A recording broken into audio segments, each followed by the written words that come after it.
commandé par l'adjudant de police.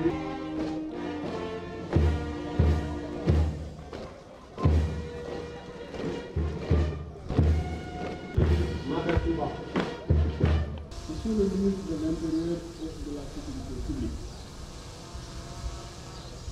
Monsieur le général de corps d'armée, chef d'état-major général des armées, Monsieur le général de division, haut commandant de la gendarmerie nationale et directeur de la justice militaire, Monsieur le gouverneur de la région de Dakar, Monsieur le général de brigade commandant la brigade nationale des sapeurs-pompiers, Monsieur le général de brigade coordonnateur du CITO, Messieurs les contrôleurs généraux de police,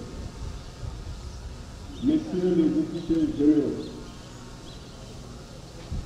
Monsieur le colonel commandant des eaux et forêts, Monsieur le colonel représentant le directeur général des douanes, Mesdames, Messieurs les anciens directeurs généraux de la police nationale, Messieurs les directeurs et services de la police nationale, commissaires, officiers, sous-officiers, agents de police et policiers adjoints volontaires, chers partenaires techniques régionaux et internationaux, Monsieur le Président de l'Amicale des anciens enfants de police,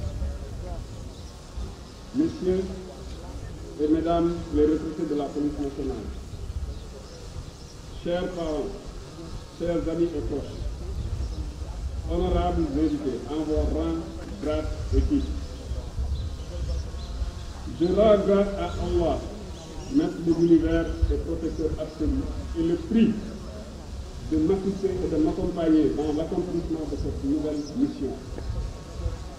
Monsieur le Président de la République, son Excellence, Bassirou Diomaye Diakhar Faye, m'a fait l'insigne honneur de me confier le commandement de la police nationale en mon nommant directeur général de la police nationale par décret numéro 2024 11-27 du 30 mai 2024.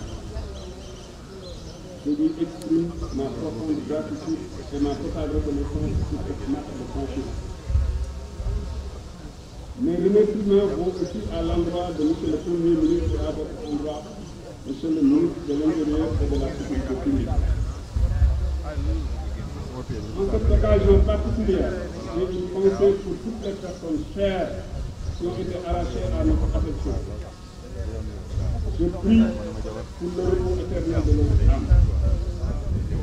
Je prie aussi pour nos malades et nos blessés pour leur faire un bon rétablissement. Mais respectueux conseils vont aussi à nos aînés et devanciers, tous corps et grades confondus, qui ont maintenu haut le flambeau de la police nationale, malgré tous les obstacles, les adversités, les tâches structurelles et les faiblesses conjoncturelles. Vous êtes des héros et une grande inspiration intarissable. Je salue avec déférence mes anciens et mes cadets du prisonnier militaire de Saint-Louis ici présents. Je remercie ma famille, particulièrement ma femme épouse, mes chers enfants, mes frères et sœurs, ma belle famille, mes amis et proches pour le sollicitude et le soutien de tous les instants. Je réserve une mention spéciale à mon père et à ma mère qui m'ont éduqué dans la dignité et ont fait de moi ce que je suis devenu aujourd'hui. Qu'Allah le Tout-Puissant leur donne longue vie et une santé de fer. Monsieur le ministre, Mesdames, Messieurs, Monsieur le Président de la République a érigé la sécurité du Sénégal et des Sénégalais en priorité absolue. Je m'engage à travailler sans relâche pour l'atteinte de cet objectif, à travers une police nationale forte, bien préparée, mieux équipée et qui inscrit toute son action dans le respect des lois et règlements de notre pays dans le respect des droits humains et le respect des droits des usagers du service public. Je mesure avec responsabilité la charge et la sensibilité se rattachant à cette mission et m'engage à y consacrer le temps et les soins nécessaires à son optimisation. Je m'engage aussi à consolider les acquis légués par mes prédécesseurs tout en conduisant avec conviction et détermination les réformes structurelles qui nous permettront de tisser notre police nationale aux meilleurs standards internationaux actuels. Ces réformes s'inscriront dans une démarche participative inclusive de toutes les directions et de tous les services rattachés et se déclineront sous la forme d'une matrice d'orientation stratégique partagée avec son corollaire d'axes prioritaires identifiés, d'objectifs spécifiques, de résultats attendus et d'indicateurs. À cet effet, compte tenu des urgences identifiées qui requièrent de ma part une attention particulière, je m'emploierai à réconcilier la population et sa police nationale en instaurant un climat de confiance mutuelle et en faisant participer activement la population à l'offre de sécurité qui intègre les attentes et les besoins des citoyens dans les missions de police.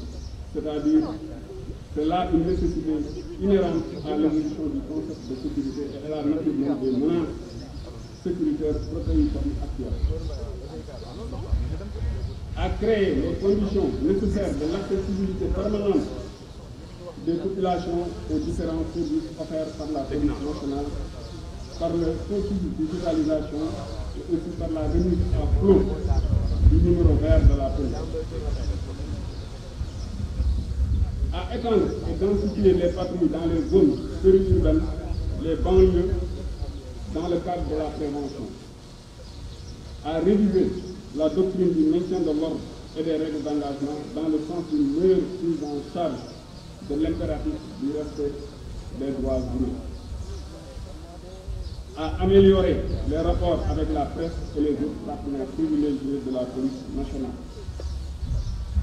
À réorganiser l'accueil et l'orientation des usagers du service public de la police nationale. À faciliter l'obtention des documents délivrés par les services de la Direction générale de la police nationale, notamment le passeport, les différents certificats et autres documents. À mettre en place des cadres d'échange permanents avec les usagers et les partenaires de la police nationale.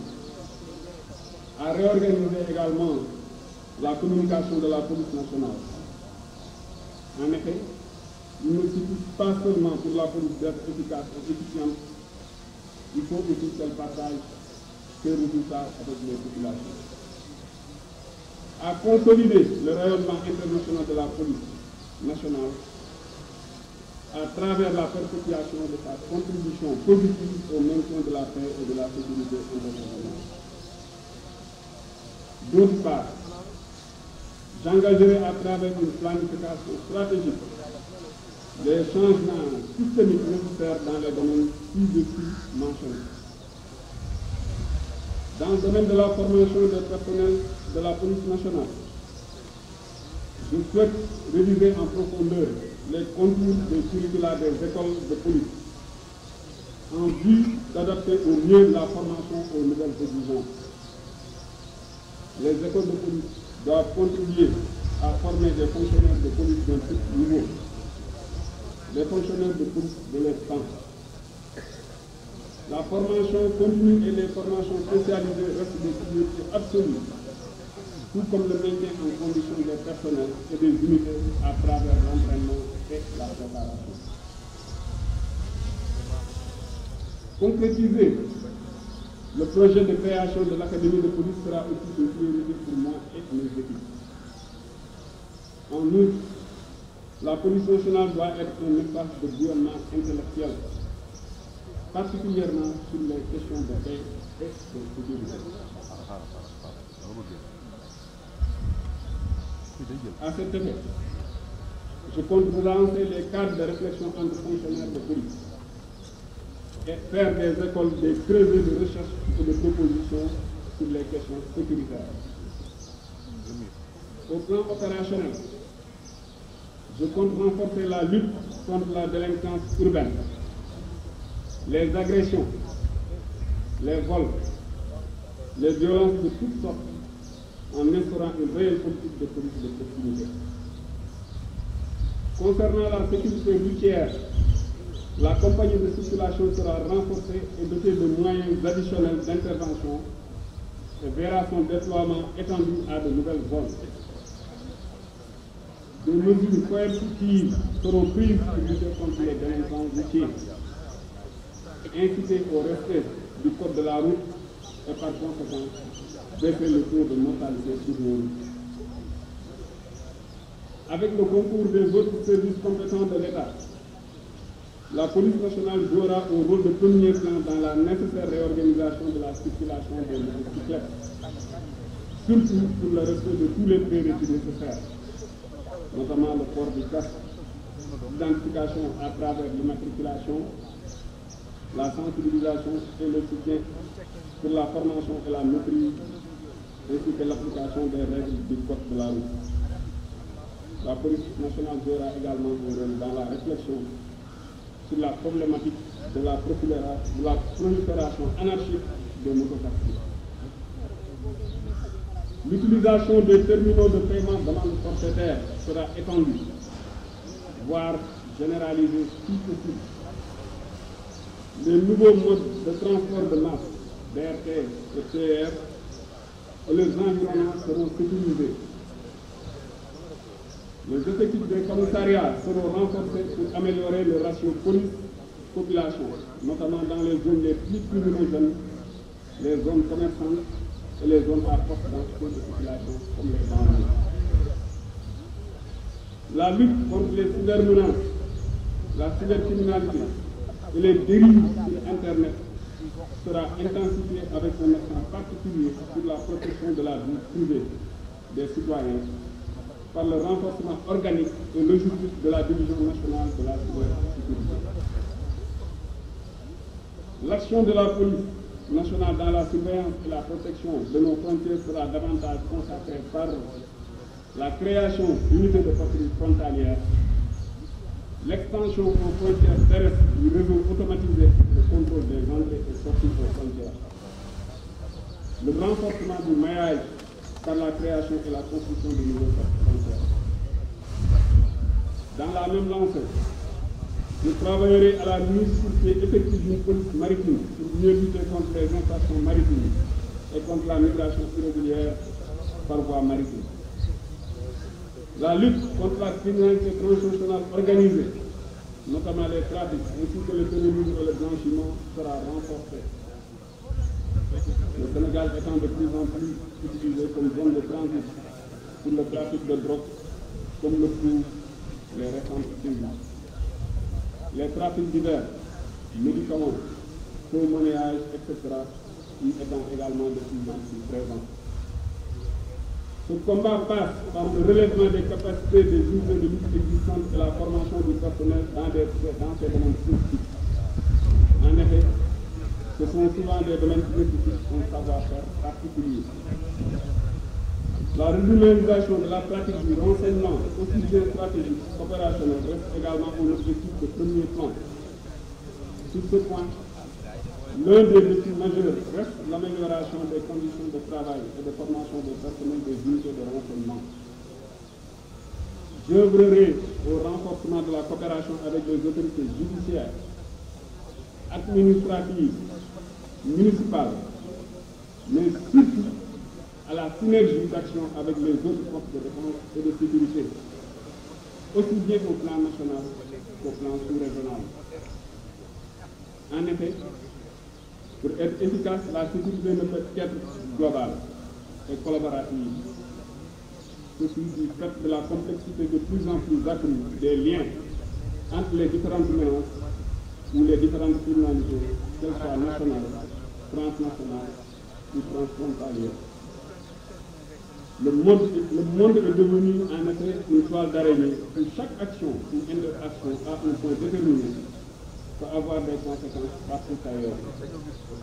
Ainsi, pour mieux anticiper et lutter contre la criminalité transnationale organisée et le terrorisme, nos services de sécurité sont condamnés à travailler en parfaite collaboration, à gérer la sécurité de façon concertée et coordonnée, et même à mutualiser les ressources. Ce à quoi je m'emploierai. Monsieur le ministre, Mesdames, Messieurs, je vais m'atteler à cette collaboration et y engager d'ores et déjà tous mes collaborateurs et tout le personnel. Cette collaboration nécessaire avec les autres entités des forces de défense et de sécurité l'est encore davantage entre services de la police nationale. C'est pourquoi je vais travailler avec le personnel de la police à l'interconnexion des bases de données de la Direction générale de la police nationale et à l'amélioration de la communication horizontale. Sur les infrastructures et la logistique, seuls de vastes programmes de réhabilitation et de construction d'infrastructures adaptées en qualité et en quantité suffisante, notamment de commissariat, de cantonnement du groupement mobile d'intervention, de brigades régionales d'expédition, de services régionaux de renseignements généraux et de postes frontaliers pourront aider la police à dépasser l'ère des infrastructures vétustes et inadaptées. Pour ce volet, monsieur le ministre, nous aurons besoin du soutien et de l'appui constant des autorités et des pouvoirs publics. Monsieur le ministre, vous serez notre meilleur allié dans l'objectif de réaliser un siège pour la Direction générale de la police nationale. Veiller à l'équipement adéquat des services et unités. Renforcer les équipements individuels des personnels. Acquérir des moyens technologiques et spécialisés de dernière génération. Renforcer la mobilité par la dotation en moyens robustes et adaptés et en nombre suffisant. Le défi à ce niveau étant d'autonomiser certains services et certaines unités de la police nationale. En plus, il y a lieu de renforcer considérablement les unités canines de la DGSN. Au titre des réformes judiciaires et statutaires, le statut des fonctionnaires de la police nationale fera l'objet de larges réflexions en vue de sa réactualisation et de son réajustement.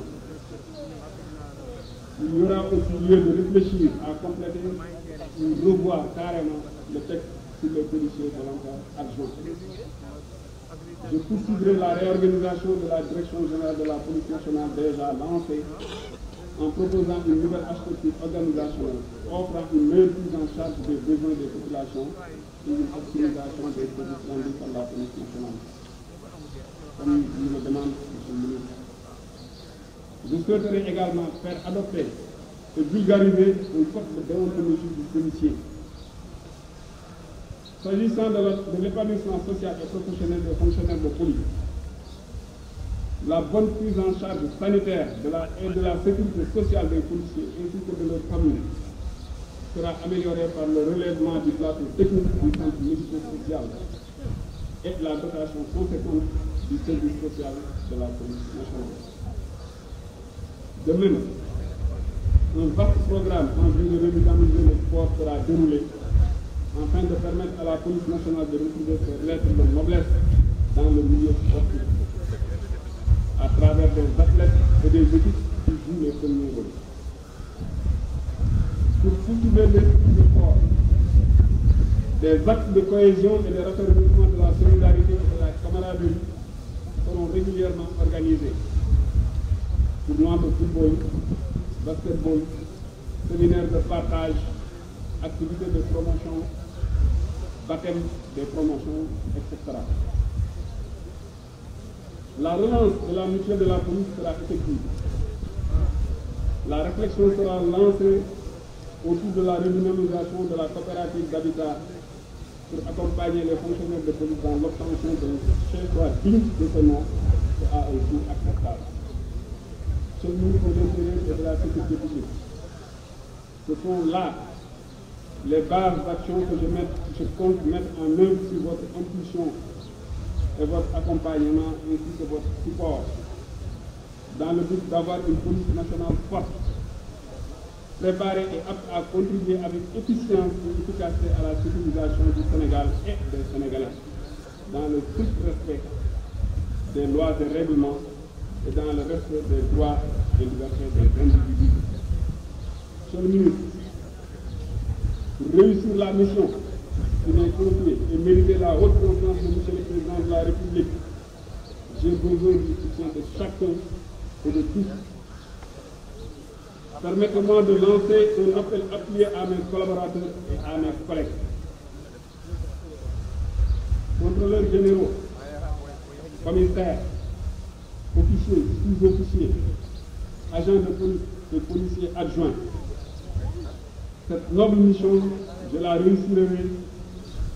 réussirai avec vous toutes et tous.